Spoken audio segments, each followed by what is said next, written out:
Visitors of the after life, قریب المرگ لوگوں کے مشاہدات۔ یورپ اور امریکہ میں 1970 سے پہلے کے قریب المرگ ایسے لوگوں کے مشاہدات جو میڈیکل طور پر مر کر کلینیکلی ڈیڈ پھر سے زندہ ہو گئے تھے۔ اپنی کتاب سرچ فار دا سول میں میلبورن کرسٹوفر نے ٹھوس حوالہ جات کے ساتھ اپنی کتاب میں پروفیسر موصوف مندرجہ ذیل واقعات حیات بعد الموت کے ثبوت کے طور پر پیش کرتے ہیں۔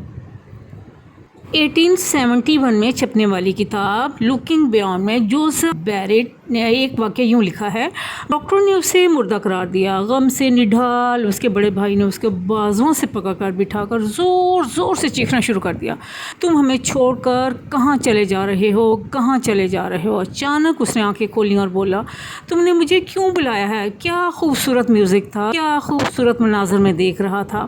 میں نے ایسی چیزیں دیکھی ہیں جو زندگی بھر نہ دیکھ پایا، مجھے میرے بہت سے پہلے گزرے ہوئے لوگ ملنے آ رہے تھے، تم نے مجھے واپس کیوں بلا لیا؟ ایک اور واقعہ ایک ایسی لڑکی کا ہے جو ڈوب گئی تھی، اسے تالاب کے نیچے سے نکالا گیا اور ڈاکٹروں نے اس کے پھیپھڑوں سے پانی نکال کر مصنوعی سانس دے دیا۔ وہ دوبارہ زندہ ہو گئی لیکن بہت ناراض تھی۔ اس نے کہا، میں پانی کے نیچے بہت خوش تھی، تم لوگوں نے مجھے بڑی تکلیف دی، میں فرشتوں کے ساتھ آسمانوں کو اڑا رہی تھی، تمہیں مجھے واپس نہیں لانا چاہیے تھا۔ کم اگست 1876 کی بات ہے، ایک بیوہ خاتون مسز ڈیانا پاولسن کا خاوند بچے چھوڑ کر چند ماہ پہلے فوت ہوا تھا۔ وہ اپنے ہونے والے بچے کے پیدائشی موقع پر مر گئی۔ ڈاکٹروں نے اسے مردہ قرار دے کر آنکھیں بند کر دیں، لیکن پھر بھی ایک ڈاکٹر نے بجلی کا کرنٹ لگا کر اسے بچانے کی کوشش کی۔ آخرکار وہ ہوش میں آ گئی اور اپنی موت کے بعد کے مندرجہ ذیل واقعات سنائے۔ جس رات میں مری، موت میرے لیے راحت کا پیغام تھی، مجھے کوئی تکلیف نہیں ہوئی، میرے سر کا درد ختم ہو گیا، پہلے ہر طرف اندھیرا ہی اندھیرا تھا۔ میں نے سوچا کہ شاید میں اندھی ہو گئی ہوں، جس پر مجھے بہت خوف ہوا، لیکن میں نے دیکھا میرے خاوند نے جو چند ماہ پہلے ہی فوت ہوا تھا، اس نے میرا ہاتھ پکڑ لیا۔ میرے دوسرے وفات پائے ہوئے رشتہ داروں نے بھی میری مدد کرنا شروع کر دی۔ پھر اچانک اندھیرا دور ہو گیا، میں نے اپنے سارے دوستوں کو دیکھا اور وہاں بے شمار اور لوگ بھی تھے۔ میں نے پہاڑ اور وادیاں دیکھیں، پھول، دریا، سمندر، جھیلیں اور مختلف قسم کے جانور میرے سامنے تھے۔ اتنا خوبصورت میوزک تھا کہ میں بیان نہیں کر سکتی۔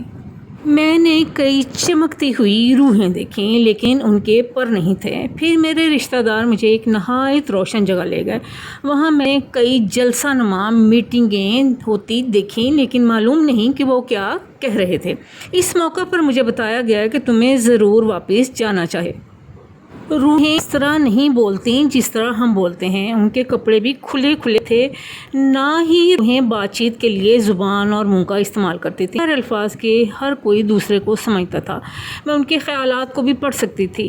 یہ زبان جاننے سے بھی زیادہ آسان لگا۔ انہوں نے مجھے کہا، کچھ سالوں کے لیے واپس زمین پر چلو اور اپنے بچوں کی پرورش کرو۔ اس پر بالآخر میں مان گئی۔ اپنے روحانی تجربہ کے بعد وہ لکھتی ہیں کہ اب مجھے پتہ چلا ہے کہ مجھے اپنے آپ پر بھروسہ کرنا چاہیے تھا۔ وہاں ہم ایسے ہی ہوں گے جیسے یہاں دنیا میں ہوتے ہیں، ہم اپنی خوشی کے خود ممار ہیں۔ وہاں مجھے کوئی جنت یا دوزخ کی جگہ نظر نہیں آئی، اس لیے کہ یہ برزخ کی ابتدائی منازل کے مقامات ہیں۔ صرف ایک زندگی تھی، یہ دنیا کی نسبت بہت زیادہ مکمل اور خوبصورت تھی، یہ دنیاوی زندگی کی طرح ہرگز نہیں تھی۔ میں جو کچھ بتا رہی ہوں وہ میرے ذہن پر نقش ہو چکا ہے۔ میں جب مر رہی تھی تو مجھے یہ محسوس نہیں ہوا کہ میں بے ہوش ہو رہی ہوں یا مر رہی ہوں، بلکہ ایسا لگا جیسے ایک زندگی سے دوسری زندگی